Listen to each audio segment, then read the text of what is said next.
Well, this morning we do have Reverend Jeff Miller, who is the district superintendent, and so this is now, well, not even starting today because I've been licensed, but this is my boss. So I've told certain people to be nice to him, okay? I expect it of all of you, but most of you, I think that's not going to be a problem. But people like Angela Jameson that I had to say specifically, be nice, please.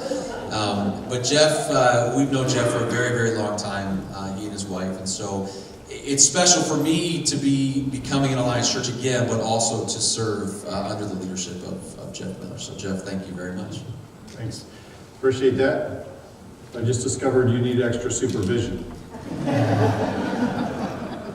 That's going to be a little challenging, but we'll give it our best shot, right? And it is an honor to be here.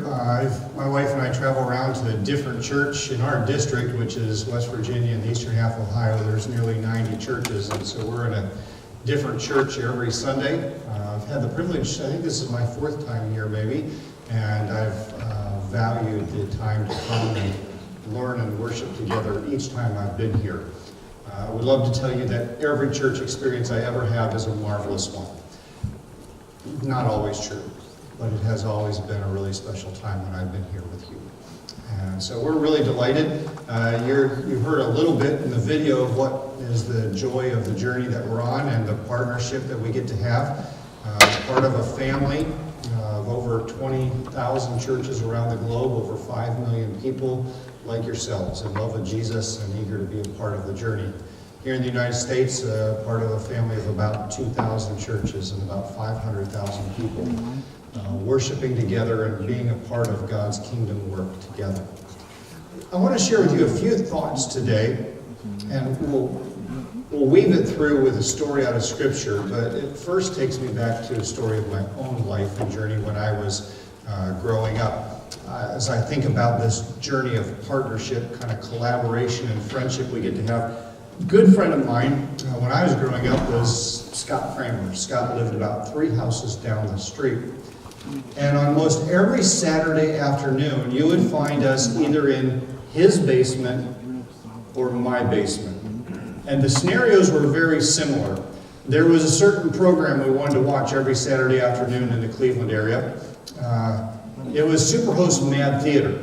Superhost Mad Theater was highly spiritual programming.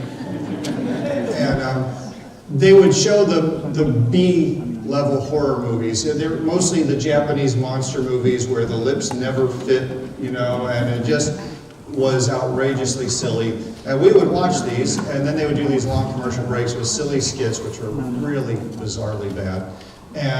But also, we had another purpose, is that we were young men on a mission. We had conquest in mind. So we were always about doing battles. So we would set up a battle scene. And never ever was it okay for us to just set up a defensive posture. We would always be taking new territory. We always had an enemy to defeat. We always had another army to overcome.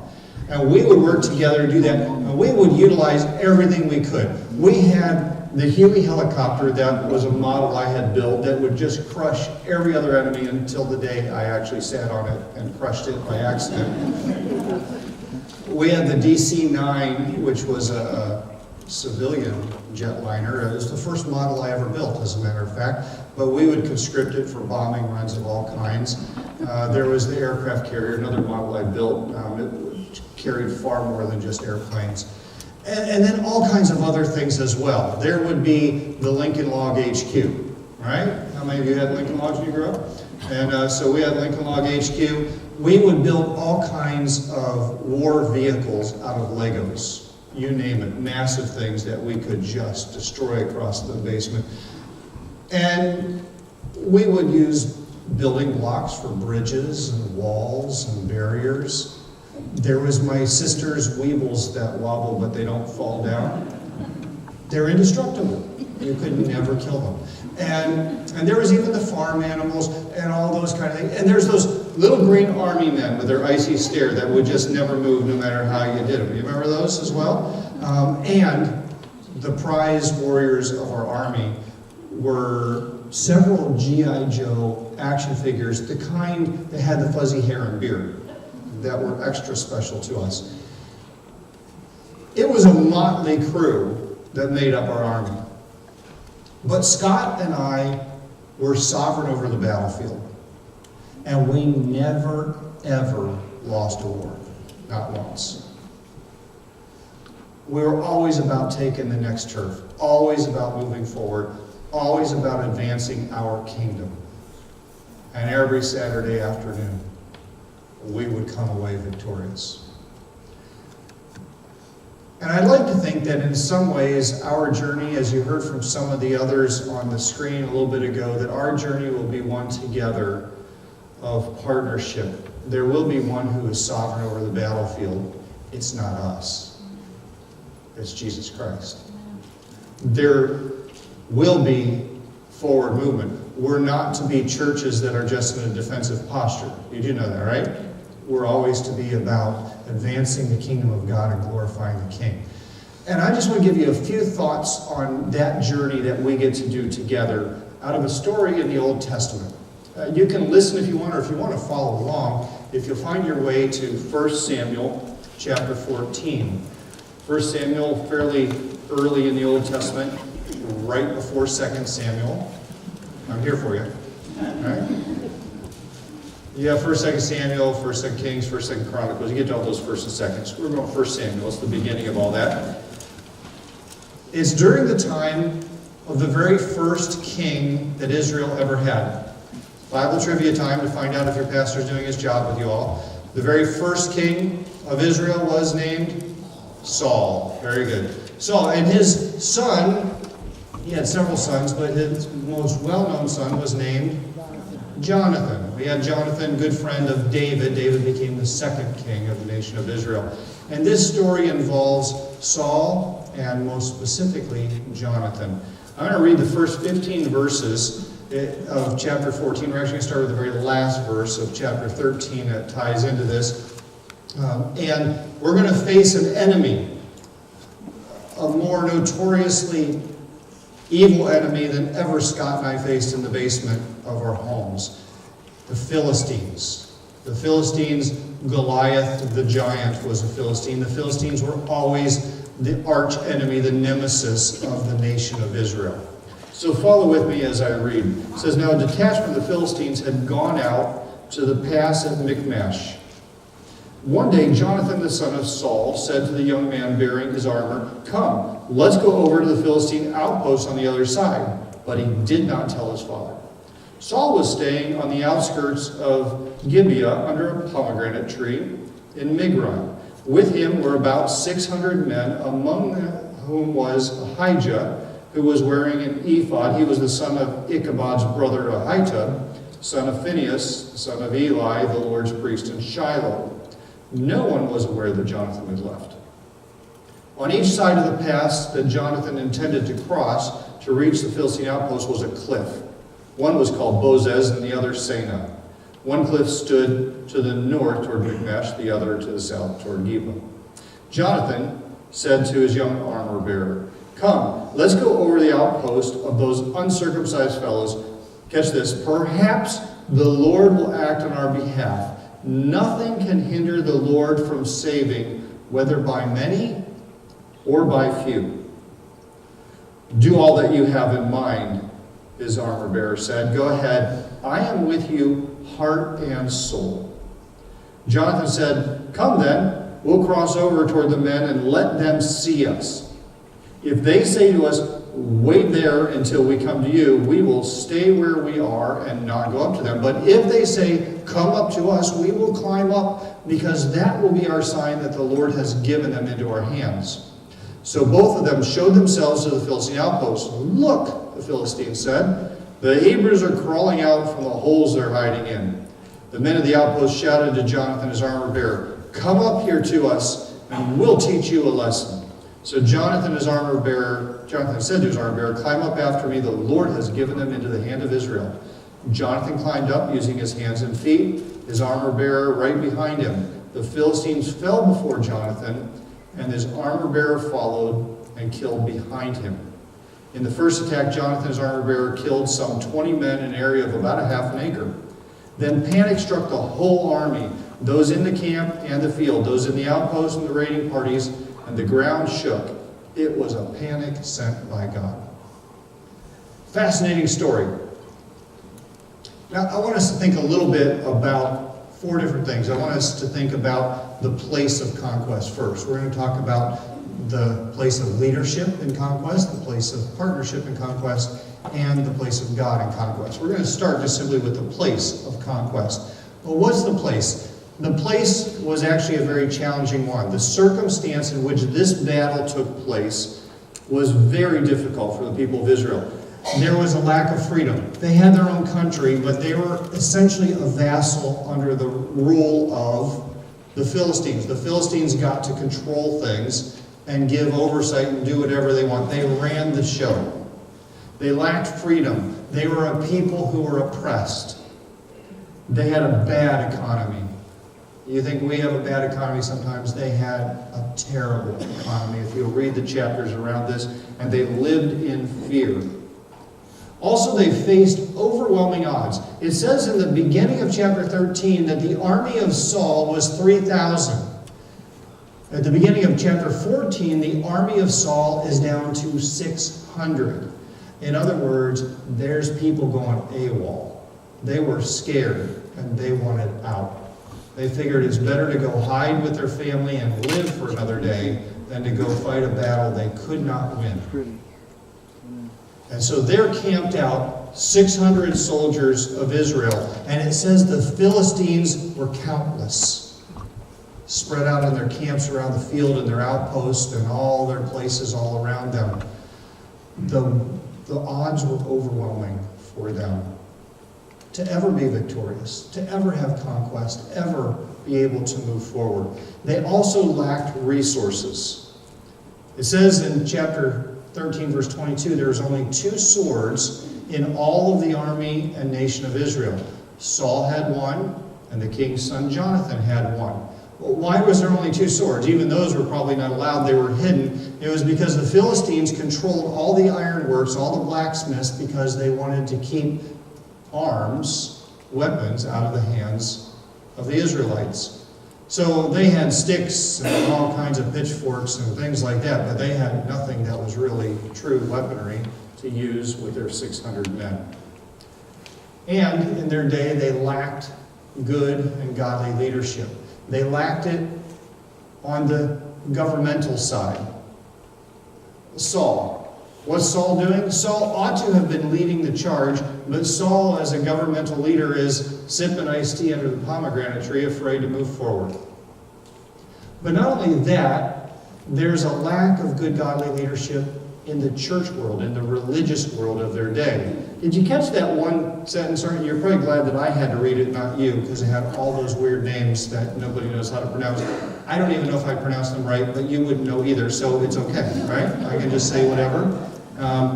And it said there that there was, with them, there was the guy who had the ephod. That's what they would use, the priests would use. All of it's to say, I think the whole sentence there with all the names is to say that the religious leaders were related to Ichabod. Now, you probably recognize the name Ichabod, in part because of some American stories and some other things that we have around us. But Ichabod actually has meaning in the Hebrew language. The word means the glory of God has departed. And essentially the author of this book, 1 Samuel, wants us to know that not only is there a lack of good leadership governmentally in this nation at this time, there's a lack of good religion and leadership in a godly way as well. It's just not what it ought to be. Can I just say that I think that maybe in the church world today, in America, we face some similar things. I'm not going to pick on people by name or whatever. I just know that we all have various opinions about local and national governmental leadership, and is it all that it should be, full of integrity and so forth. These days are hard days in some ways. Are we struggling in the church with resourcing? Do you feel like you have all the resources you need to do everything as a church you want to do? I predict you don't.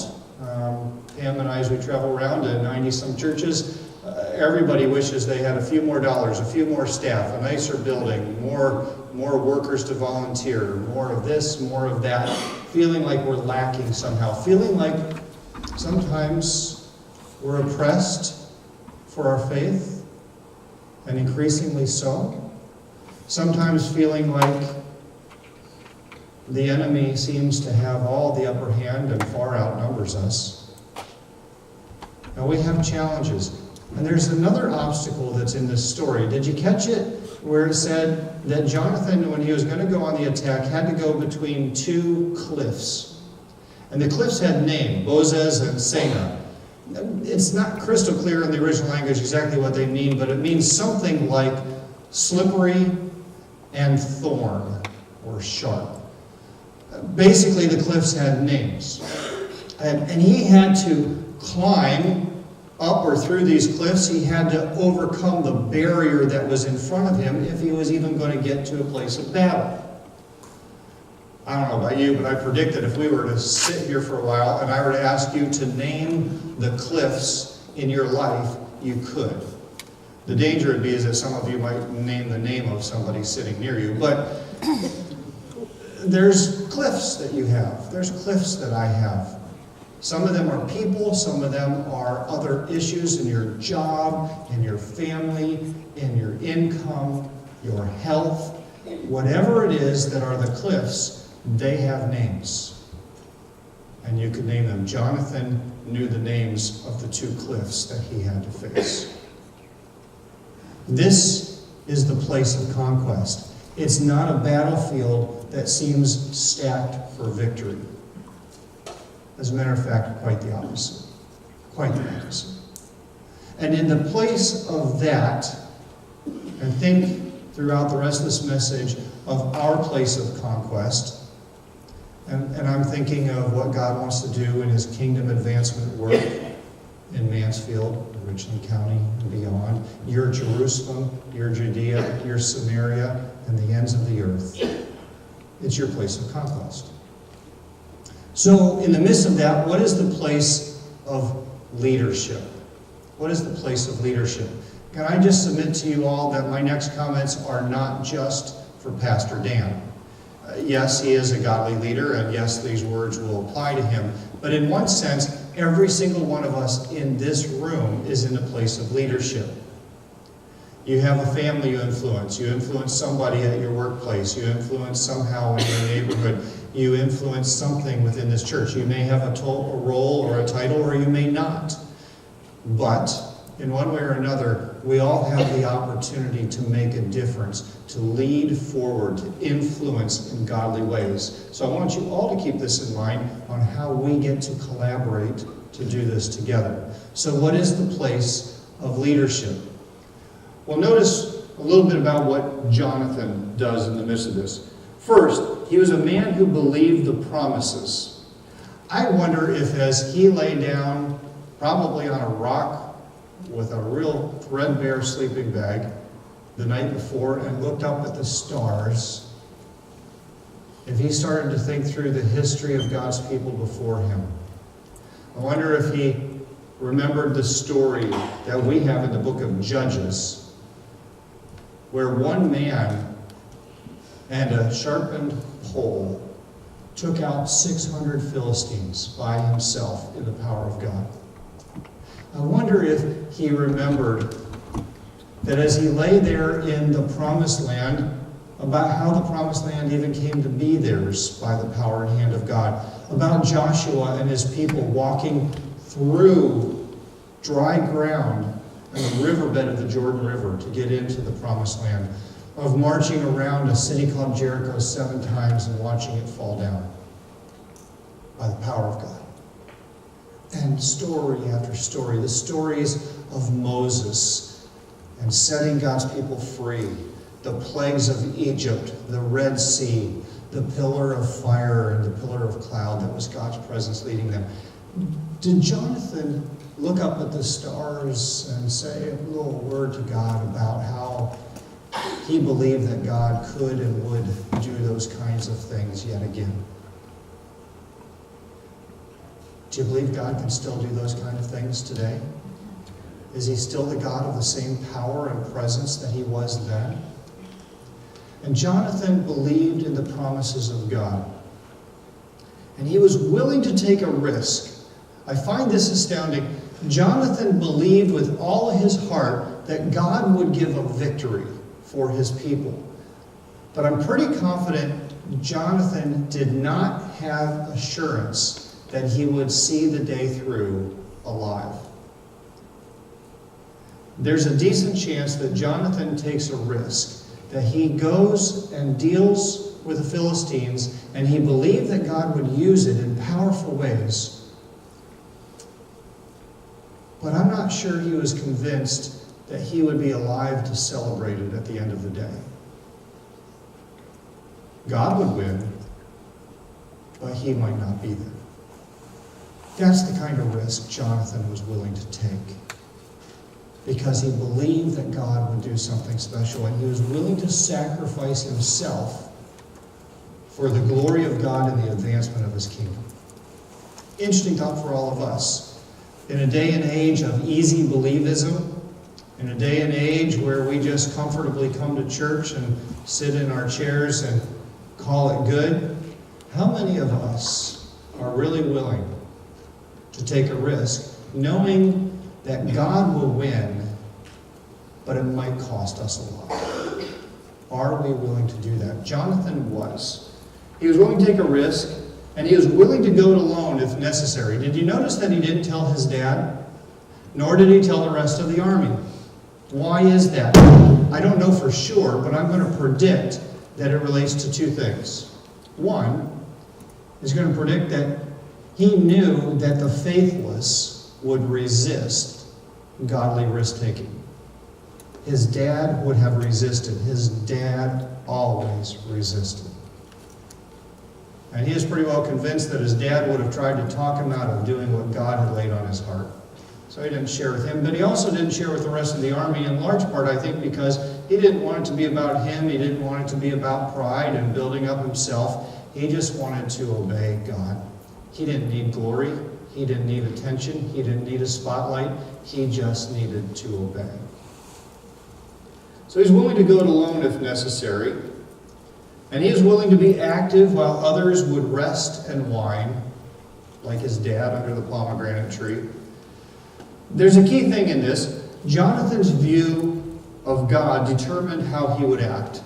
And by the way, the same was true for his father. And the same is true for every one of us in this room. Our view of God will determine how we will act. So what do you believe? Do you believe that Jesus passionately loves every person in Mansfield and died for them, gave his very life? Do you believe that he's not willing that any should perish? Do you believe that he wants to see the world sit up and know that we're Christians by our love? Do you believe that he wants there to be what Ephesians 4 talks about, unity among all the believers in the churches, that we would collaborate together, that we would find that God would do a massive, marvelous movement of his Holy Spirit? Do we believe? How we view God will determine how we will act or not act. It was true of Jonathan. It was true of his dad in a negative way. And it's true of each one of us. And Jonathan was willing to advance in the midst of uncertainty. I already mentioned he wasn't sure if he would live. But it's even more clear when he says to his armor bearer, hey, here's what we're going to do. We're going to step out and show ourselves. And when that happens, we're going to have a battle. Either they're going to come down and we're going to fight, or we're going to go up there and fight.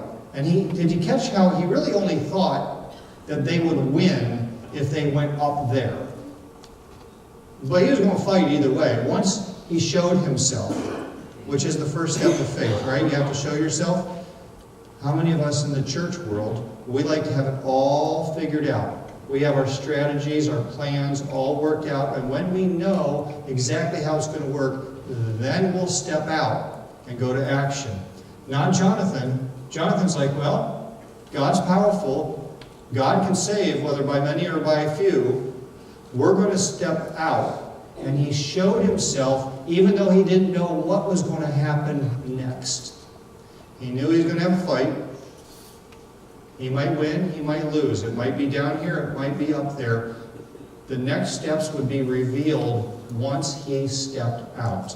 And could I say for Community Bible Church and for the whole of the Christian Missionary Alliance, that the next steps will tend to not be evident until we step out in obedience to God. And when we step out in obedience, he will show us our next step. He won't show us the whole map. He won't show us exactly where it ends. He will show us what to do next. And we are to obey one step at a time. Because that's what faith is. Anything less than that is really not faith. Anything more clearly defined than that is really not faith. It's just doing what we already figured out. Jonathan knew he had to show himself. And he was willing to go regardless of how it unfolded. He was going to trust his God. That's the kind of leadership Community Bible Church, the Christian Missionary Alliance, the church, the broader Church of Jesus Christ needs, is people who will step out like that.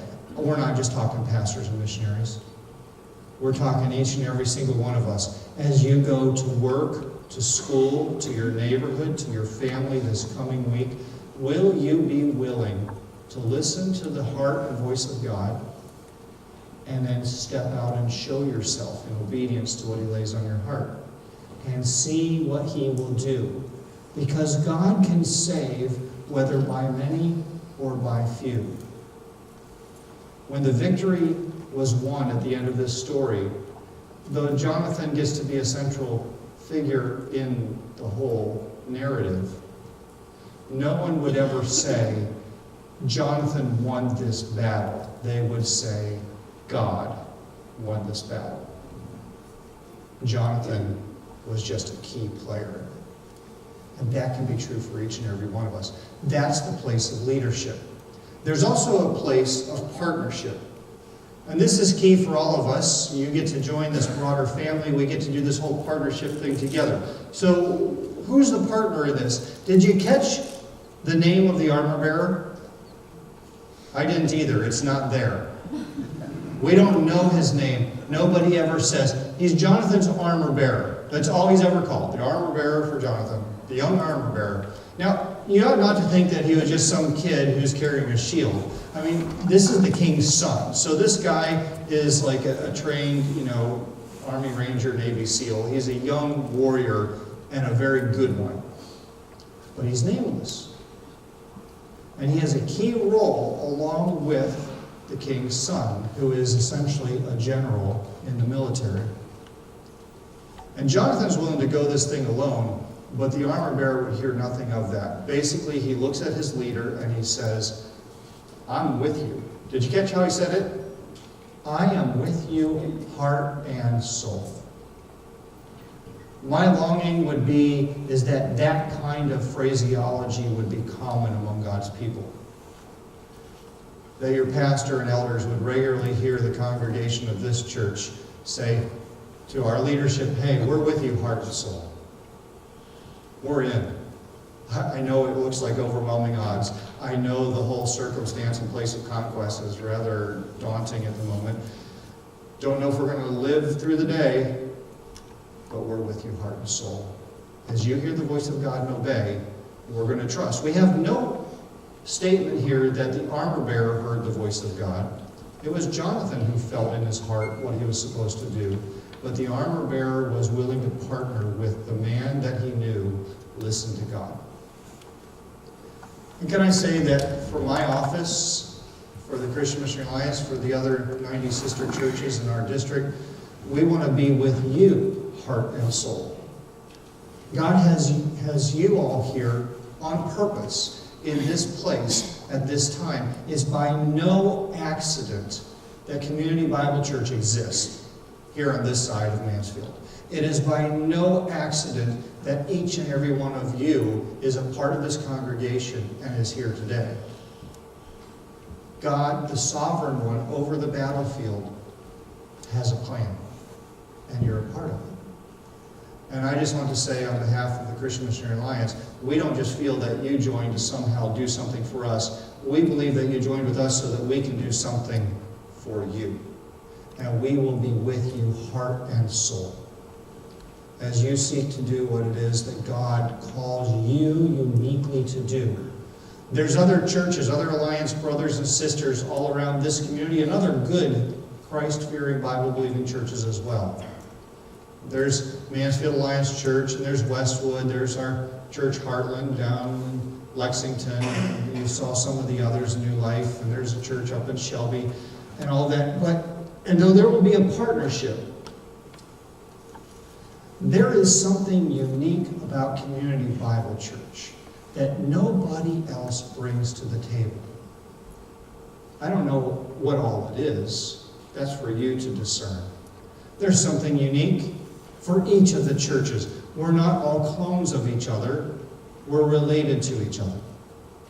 And there's something very special God has for you to do.